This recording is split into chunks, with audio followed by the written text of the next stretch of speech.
नमस्कार, मैं हूं दीपाली राणा। आप देख रहे हैं गोल्ड स्पॉट। सोने की कीमतों में लगातार गिरावट देखी जा रही है। एमसेक्स पर इंट्राडे में भाव 45,000 के नीचे फिसल गए हैं, जो 9 महीने का सबसे निचला स्तर है।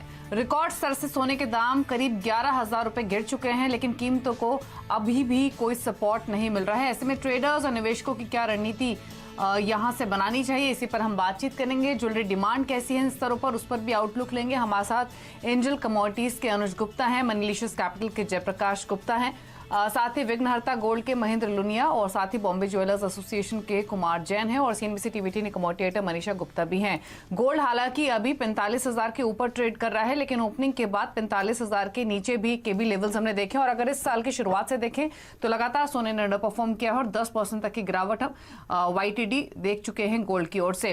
लेकिन इंपॉर्टेंट ये है कि जो भी बातचीत हमारी अब तक तमाम एक्सपर्ट से हुई है, इंडिकेशन यही मिला है कि इन लेवल्स पर भी जो डिमांड है वो उतनी स्ट्रांग नहीं है जो कि होनी चाहिए थी, क्योंकि गोल्ड फिसला है। तो एक आउटलुक ले लेते हैं। सभी का स्वागत है शो में। महेंद्र जी, पहले आपका एक व्यू लेना चाहेंगे। 45,000 के आसपास गोल्ड ट्रेड कर रहा है, क्या इस गिरावट ने या फिर इन लेवल्स ने डिमांड को कुछ सपोर्ट किया है, या फिर लोग अभी भी स्केप्टिकल हैं, एप्रीहेंशन है उनके मन में और थोड़ा वेट कर रहे हैं? दीपाली जी, धन्यवाद बुलाने के लिए इस प्रोग्राम पे। और हमने देखा है कि अभी काफी सारे डिमांड निकल के आ रही है और काफी सारे लोग बुकिंग के तौर पे हमारे पास आ रहे हैं। अभी भी ज्वेलरी के लिए नहीं आ रहे, लेकिन इन्वेस्टमेंट पर्पज से हमारे पास उनकी बहुत सारी डिमांड शुरू हो गई है। और एक ये बहुत अच्छा लेवल था जो 45,000 का, कि जहां पर लोग एक्सपेक्ट कर रहे थे कि ये रेट देखे। अब जो लोग इससे भी नीचे देखना चाहते हैं, मैं भी उनके लिए मौका मिले नहीं मिले, लेकिन यहाँ पर उन लोगों ने बुकिंग शुरू किया है, और जो हमारे लिए बहुत अच्छा इंडिकेशन दिखाई दे रहा है आज के डेट में। खरीदारी यहाँ पर लोग लगातार कर रहे हैं, जैसे महेंद्र लुनिया जी भी कह रहे हैं। कुमार जैन जी, आप कैसे देखते हैं, क्योंकि सोने के भावों में लगातार हमने करेक्शन आते हुए देखी है, 45 के नीचे भी यहाँ पर स्तर टूटते हुए नजर आए हैं, लेकिन फिजिकल बाजार में ये माना जा रहा है और डीलर्स हमें ये बता रहे हैं कि भारतीय बाजारों में जिस तरह की मांग निकली है, सोना यहाँ पर प्रीमियम पे कारोबार कर रहा है। और आप क्या कहेंगे, किस तरह की मांग यहाँ पर मुंबई में देखने को मिली है? क्या ये इन्वेस्टमेंट है या अभी भी ज्वेलरी की पेंटअप मांग बाजार में है? नहीं, बिल्कुल। जहाँ तक रिटेल काउंटर का सवाल है, हिंदी में एक कहावत है कि तेजी का बोलबाला और मंदी का मुंह काला। जिस तरह मार्केट तेज भागता है तो लोग भागते कि हम रह गए, उसी तरह मार्केट जब उतरता है तो लोग समझते हैं कि नहीं और उतरेगा। तो ये देखते हुए पूरा माहौल बिगड़ गया। जब तेज हो रहा था मार्केट तब भरपूर हम काम कर रहे थे, और लास्ट जब से घटना शुरू हुआ है, सोना जो है डॉलर में इन टर्म्स ऑफ डॉलर 1835 के आसपास स्टडी चल रहा था, वहाँ हम फुल ग्राहकी कर रहे थे, फुल काम चल रहा था, और शादियों की भरमार होते हुए लोग अच्छा काम करवा भी रहे थे। लेकिन जैसे ही सोना घटना शुरू हुआ और आज अभी 1714 डॉलर पे आया, और इन टर्म्स ऑफ रुपीज शायद 45, 45 फिजिकल मार्केट खुलेगा, तो ये सब देखते हुए सोने में वापस एकदम ब्रेक आ गया है और लोग सोच में पड़ गए। जिन्होंने भरपूर खरीदारी की है 48, 50, 52 के आसपास में, वो लोग बिल्कुल सहम गए, अभी कंफ्यूज है और चाहते हैं कि भाई हम लोग आगे क्या करें। हमारे बहुत सारे कस्टमर जिन्होंने बड़े बड़े ऑर्डर दिए, वो इतने सारे कंफ्यूज है कि हमको नुकसान जो आता है भाव का दे दो, हमको अभी खरीदारी नहीं करनी है। पर हमको उनको कन्विंस करना पड़ता है कि भाई हम मार्केट से, जब आप बुकिंग करते हो तो हम सोना मार्केट से ले लेते हैं, आपको इसका कोई फायदा नहीं होगा।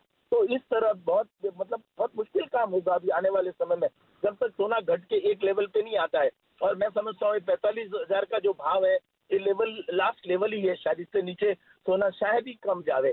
तो ये सब देखते हुए अगर मार्केट जब तक स्टडी नहीं होगा या एक फिक्स रेट आके सेट नहीं होगा, तब तक ये अफरा तफरी रहेगी। और हो सकता है कि सोने में कस्टमर जो है आने वाले, वो एकदम सहम जाएंगे और रुक जाएंगे। खरीदार बाजार में नहीं है और क्लियरली उसका इम्पैक्ट हमने सोने के भावों में आता हुआ देखा है। इस साल में अब तक 10% की गिरावट सोने में ऑलरेडी आ चुकी है। लेकिन महेंद्र जी, आप बताइए कि चांदी में खरीदारी यहाँ पर किस तरह की है, क्योंकि यहाँ पर भी मुनाफा वसूली है, लेकिन चांदी में रिटर्न्स अभी भी पॉजिटिव। हाँ, लेकिन चांदी में भी तो अभी डिमांड थोड़ी बढ़ना शुरू हुई है। हालांकि हमारा ज्यादा काम चांदी में नहीं है, लेकिन मैं जो देख रहा हूँ कि जैसे हमारे पास भी डिमांड या पूछा जाता है, तो वहां पर भी लोग आ रहे, बात कर रहे और लेने की मंशा दिखाता रहे। लेकिन गोल्ड में बहुत अच्छा काम हो रहा है आज के डेट में, बुकिंग बहुत बढ़ रहा है।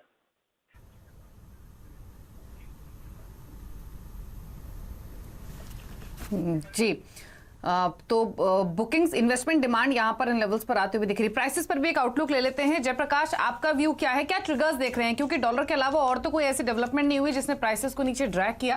तो इंपॉर्टेंट ये है कि यहाँ से डायरेक्शन क्या आप देख रहे हैं, इन स्तरों से नीचे जाने की पॉसिबिलिटी या फिर यहाँ पर सपोर्ट ले सकता है? जी दीपाली, देखिए जो अभी करेक्शन दिखा है मुझे लगता है कि 1690 तक लेवल पॉसिबल है कि दिखाए।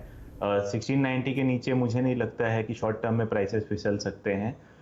कोई अगर निवेश के तौर पे देखना चाहे तो बहुत ही बेहतरीन मौका है करंट लेवल्स पे एंट्री का, क्योंकि देखिए अगर जिस तरह से डॉलर यहाँ पे थोड़ा सा मजबूत है, दूसरी तरफ आप देखें तो यहाँ पे long term yield, treasury yield है जिसमें इम्प्रूवमेंट देखा जा रहा है। इसके कारण एक नी जर्क रिएक्शन है, इक्विटीज प्लस कमोडिटीज दोनों में ही यहाँ पे सेल ऑफ देखने को मिल रहा है। लेकिन गोल्ड की बात करें तो जब तक अनसर्टिनिटी है तब तक गोल्ड का ग्लिटर नहीं कम होने वाला है। तो इस तरह के नी जर्क रिएक्शंस में एक बेहतरीन मौका मिल रहा है। मुझे लगता है निवेश प्लस ट्रेडिंग पर्सपेक्टिव से भी इस मौके को नहीं छोड़ना चाहिए। जहाँ तक इंट्राडे पर्सपेक्टिव की बात है, मुझे लगता है 44,500 के स्टॉप लॉस से करंट लेवल्स पे भी बाई किया जा सकता है, या 44,800 से 45,000 के बीच में बाई करें। मुझे लगता है एक बाउंस पॉसिबल है टेक्निकली भी, जिस हिसाब से हम लोगों ने एक $100-150 का करेक्शन देखा है कुछ दिनों में या फ्यू वीक्स में। तो मुझे लगता है वापस ये $1760 तक दिखा सकता है। 1690 के नीचे अगर क्लोज देता है तो हो सकता है यहाँ पे टेक्निकल सेल ऑफ आए, बट उसके चांसेस मुझे बहुत कम नजर आ रहे हैं करंट लेवल से।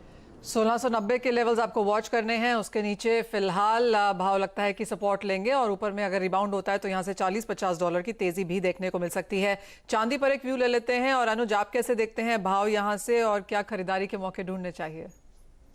Mishra ji good morning. जिस तरीके से हमने एक बिकवाली देखी है गोल्ड सिल्वर में, हालांकि हम देखें तो गोल्ड का भाव 10 महीने के लो लेवल पर आया है और सिल्वर में भी हमने अच्छी खासी आज गिरावट मॉर्निंग में आते हुए देखी है। हमें लगता है कि अभी फिलहाल थोड़ा सेलिंग प्रेशर रहेगा, क्योंकि जो डॉलर में जो रिकवरी हमने पिछले हफ्ते देखी थी और जो इस हफ्ते भी एक रिकवरी मोड चल रहा है, तो एक सेलिंग मुझे लगता है कि गोल्ड सिल्वर में देखी जा सकती है।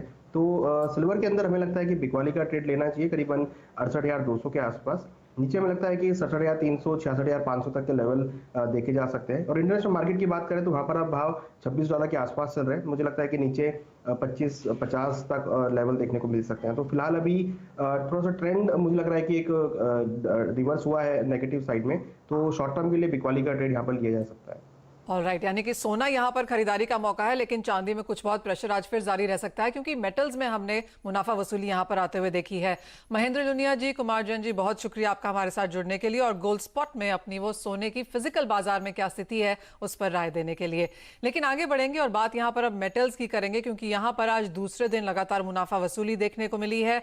अगर आप फरवरी का महीना देखें तो हमने एल्यूमिनियम में 10% की बढ़त देखी थी, कॉपर में 15% का इजाफा देखने को मिला था, लेकिन पिछले एक हफ्ते में यहां पर खासी मुनाफा वसूली और पिछले 2-3 दिन में यह मुनाफा वसूली कुछ गहराती हुई नजर आई है। जिंक की बात कर लेते हैं, क्योंकि यहां पर भी इस साल में अगर आप देखें तो 2% की तेजी है, लेकिन अपने हाई से करीबन 5% की गिरावट भी यहां पर जिंक दर्ज कर चुका है। हमारे साथ जुड़े हैं इंटरनेशनल जिंक एसोसिएशन के director India doctor Rahul Sharma. Rahul नमस्कार। और जिंक आपका एक फोटे है और यहां पर अच्छी खासी उठापटल हमने बनते हुए देखी है प्राइसेस में। As of now, first of all prices को लेके ही क्या व्यू है? नमस्कार मनीषा जी। आजकल मेटल मार्केट में बड़ी तेजी चल रही है, जिसका मुख्य कारण जो है वो चाइना में बढ़ती खपत तथा चाइनीज गवर्नमेंट की स्ट्रेटेजिक मेटल स्टोरेज पॉलिसी है, जिसके कारण कई महत्वपूर्ण